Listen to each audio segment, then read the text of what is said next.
ये कहानी तेलंगाना की एक ऐसी घटना है जिसने लोगों के होश उड़ा दी। 27 नवंबर 2017 की दोपहर थी। हैदराबाद के मशहूर डीआरडीओ अपोलो हॉस्पिटल में एक महिला अपने साथ एक बुरी तरह झुलसे हुए आदमी को लेकर पहुंचती है। आदमी का चेहरा और कंधों का हिस्सा तेजाब जैसी किसी चीज से जला हुआ था। चेहरा इतना खराब था कि पहचानना नामुमकिन लग रहा था। महिला ने तुरंत उसे इमरजेंसी वार्ड में भर्ती करवाया। महिला ने अपना नाम स्वाति रेड्डी बताया और उस आदमी का नाम सुधाकर रेड्डी लिखा। उसने डॉक्टरों और परिवार को बताया कि वो और उसका पति घर से बाहर गए थे। तभी कुछ बदमाशों ने उन पर हमला कर दिया और उसके पति पर तेजाब फेंक दिया। ये सुनकर परिवार टूट सा गया। सब यही सोचने लगे कि आखिर सुधाकर की किसी से दुश्मनी क्यों होगी। डॉक्टरों ने इलाज शुरू किया और कुछ देर बाद अच्छी खबर दी कि मरीज खतरे से बाहर है। सुधाकर से मिलने की इजाजत भी मिल गई। सुधाकर का पूरा चेहरा पट्टियों से ढका रहता था। वो ठीक से बोल नहीं पाता था और शुरुआत में उसे सिर्फ लिक्विड फूड ही दिया जाता था। धीरे धीरे उसकी हालत सुधरने लगी। कुछ दिनों बाद वो हल्का फुल्का बोलने लगा। डॉक्टरों ने बताया कि चेहरा पहले जैसा करने के लिए आगे प्लास्टिक सर्जरी करनी पड़ेगी। सुधाकर की माँ रोज उसके लिए घर का बना खाना लेकर आती थी। एक दिन वो बड़े प्यार से सुधाकर की पसंदीदा चीज मटन सूप बनाकर लाई। उसने खुशी खुशी सुधाकर को सूप दिया, लेकिन सुधाकर ने पीने से साफ मना कर दिया। माँ को बहुत बुरा लगा, लेकिन सुधाकर ने एक घूंट भी नहीं लिया। छोटा भाई वहीं खड़ा सब देख रहा था। उसे ये बात बहुत अजीब लगी क्योंकि सुधाकर को मटन सूप बेहद पसंद था। वो पेट भरा होने पर भी इसे मना नहीं करता था, लेकिन आज उसका रिएक्शन ऐसा था जैसे उसने कभी मटन सूप देखा ही ना हो। धीरे धीरे सुधाकर चलने फिरने लगा। एक दिन छोटा भाई ने उसे चलते देखा तो और ज्यादा हैरान हो गया। चलने का तरीका, बोलने की आवाज, बात करने का अंदाज, सब कुछ बदला हुआ था। पहले सुधाकर उसके साथ हंसी मजाक करता था, लेकिन अब वो चुप चुप, गंभीर और अजनबी सा लगने लगा। छोटे भाई को अब साफ महसूस होने लगा था कि सामने खड़ा इंसान सिर्फ चेहरा ही नहीं बल्कि पूरी तरह से बदला हुआ लग रहा है, जैसे वो उसका बड़ा भाई हो ही नहीं। यहीं से इस कहानी में शक की पहली दरार पड़ती है, जो आगे चलकर एक चौंकाने वाले सच की तरफ ले जाती है। छोटे भाई ने एक और अजीब बात नोटिस की। जब भी अस्पताल में रिश्तेदार सुधाकर से मिलने आते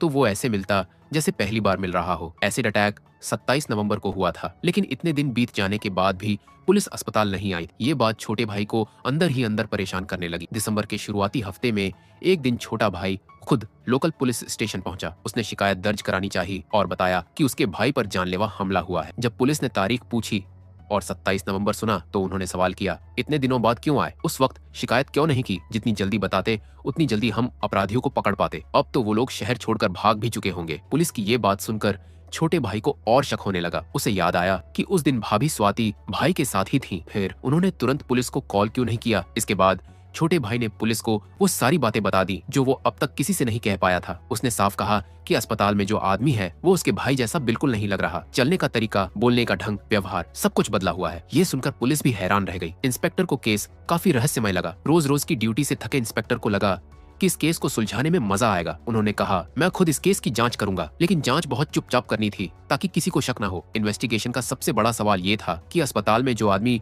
खुद को सुधाकर रेड्डी बता रहा है वो सच में वही है या नहीं। हैरानी की बात ये थी कि उसकी पत्नी स्वाति उसे ही अपना पति मान रही थी। उसे कोई शक नहीं था, बल्कि वो पहले से भी ज्यादा उसकी देखभाल कर रही थी। डीएनए टेस्ट आसान नहीं था, उसके लिए लीगल प्रोसेस चाहिए था। तब पुलिस को एक आइडिया आया फिंगरप्रिंट्स मैचिंग का। छोटे भाई की मदद से अस्पताल में एडमिट आदमी के फिंगरप्रिंट किसी तरह ले लिए गए। फिर असली सुधाकर के आधार कार्ड से फिंगरप्रिंट निकाले गए। जब दोनों फिंगरप्रिंट्स मिलाए गए तो वो बिल्कुल भी मैच नहीं हुए। साफ हो गया कि अस्पताल में मौजूद आदमी कोई और है। अब पुलिस को यकीन हो गया कि कुछ बहुत बड़ा खेल हुआ है। इसके बाद पुलिस ने बिना शक पैदा किए स्वाति को पूछताछ के लिए बुलाया। उसने वही कहानी दोहराई जो पहले बताई थी, लेकिन पुलिस के सवाल अब और गहरे होते जा रहे थे। दूसरी तरफ पुलिस असली सुधाकर की मां से भी अलग से बात करने लगी। मां के बयान के मुताबिक उन्होंने 26 नवंबर को अपने बेटे सुधाकर को कॉल किया था। उस वक्त सुधाकर घर से बाहर था। थोड़ी बातचीत हुई और सुधाकर ने कहा कि वो बस घर पहुंचने ही वाला है, थोड़ी देर में वापस कॉल करेगा, लेकिन इसके बाद उसका कोई कॉल नहीं आया। इधर स्वाति ने पुलिस को एक अलग कहानी बताई। उसके मुताबिक वो और सुधाकर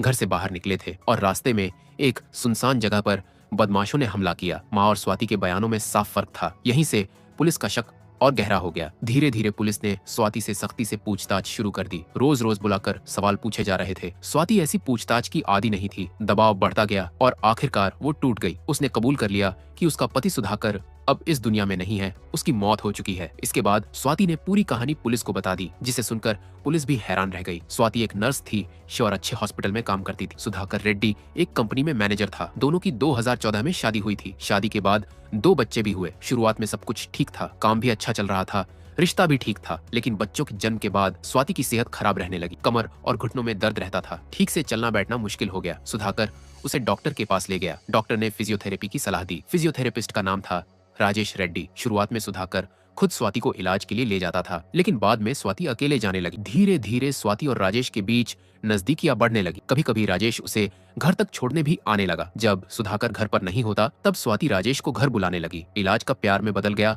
किसी को पता ही नहीं चला। दोनों एक दूसरे से शादी करना चाहते थे, लेकिन परेशानी ये थी कि स्वाति शादीशुदा थी, 2 बच्चे थे। तलाक लेना आसान नहीं था। उसे प्रॉपर्टी नहीं मिलता और समाज क्या सोचेगा, घर वाले क्या कहेंगे, बच्चों का क्या होगा, ये सब सोचकर वो डर जाती थी। इसी बीच एक दिन स्वाति टीवी पर फिल्म ये वाड़ू देख रही थी, जिसमें प्लास्टिक सर्जरी से किसी का चेहरा बदल दिया जाता है। फिल्म देखते ही उसके दिमाग में खतरनाक आइडिया आया। उसने तुरंत राजेश को कॉल किया और अपना प्लान बताया। राजेश को भी ये आइडिया पसंद आ गया। दोनों ने उस फिल्म को करीब 20 बार देखा और प्लान बनाने लगे। उन्होंने डॉक्टरों से भी प्लास्टिक सर्जरी के बारे में जानकारी ली। उन्हें बताया गया कि पूरा चेहरा बदलना मुमकिन नहीं है, लेकिन काफी हद तक बदलाव किया जा सकता है। नवंबर का महीना चल रहा था। दोनों की बेचैनी बढ़ रही थी। उन्हें साथ रहना था, शादी करनी थी और इसके लिए सुधाकर को रास्ते से हटाना जरूरी था। आखिरकार उन्होंने 26 नवंबर 2017 का दिन चुन लिया। घटना से 1-2 दिन पहले स्वाति ने अपने दोनों बच्चों को नानी के घर भेज दिया ताकि आगे कोई परेशानी ना हो। फिर आया 26 नवंबर का दिन। स्वाति ने पहले से सारी तैयारी कर रखी थी। जो जो चीजें चाहिए थी सब जुटा ली थी। 26 नवंबर 2017 ये संडे का दिन था और सुधाकर घर में ही था। सुबह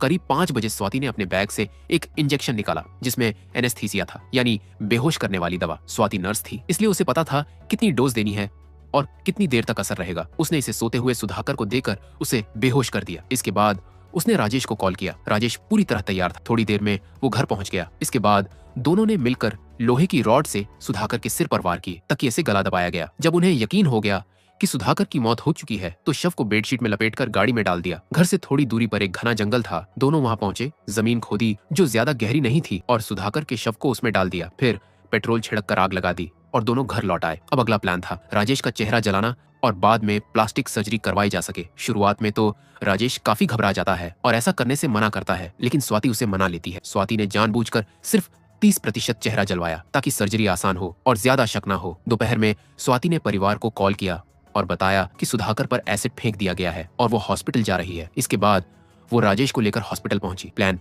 लगभग सक्सेसफुल हो गया था, लेकिन एक मटन सूप ना पीना उन्हें भारी पड़ गया। दरअसल राजेश वेजिटेरियन था और सुधाकर नॉन वेज, इसीलिए जब मटन सूप लाया गया तो राजेश ने पीने से मना कर दिया। यही से सुधाकर के छोटे भाई को शक हुआ और पूरा मामला खुल गया। राजेश अपने आप को जलाने को तैयार हो गया, लेकिन मटन सूप नहीं पी सका। 10 दिसंबर 2017 को स्वाति को गिरफ्तार किया गया। 14 दिसंबर को राजेश हॉस्पिटल से डिस्चार्ज हुआ और 15 दिसंबर को उसे भी गिरफ्तार कर लिया गया। पुलिस ने जंगल से सुधाकर का जला हुआ शव बरामद की। इसी के साथ ये खौफनाक कहानी खत्म होती है।